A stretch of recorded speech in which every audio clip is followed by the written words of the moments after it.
আসসালামু আলাইকুম আমার দিনের বোনেরা, আমার দিনের ভাইরা। ছাদ বাগানে কত কি লাগানো যায় দেখুন না, যদি মন থাকে। এই ছাদ বাগানটা অনেক সুন্দর, গাছে গাছে ভরে গেছে। দেখুন না, ছাদ বাগানে কলা গাছ লাগিয়েছে, কলাও ধরেছিল, কলা কেটে ফেলেছে, আবার নিচ থেকে নতুন কলা গাছ হয়ে বড় হয়েছে। এটা কি দেখেছেন যে ছাদ বাগানে কলা হয়?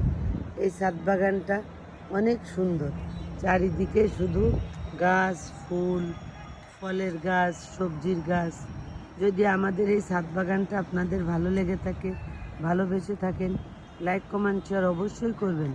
আর নিজেদের যদি এতটুকু বাড়ি হয়, জমি না থাকে, তাহলে এই ছাদ বাগানে এরকম সবজির চাষ করবেন। অক্সিজেনের ভান্ডার। ভিডিওটা ভালো লাগলে বেশি বেশি করে শেয়ার করবেন, গাছপ্রেমিকদের জন্য বলছি। আল্লাহ হাফেজ।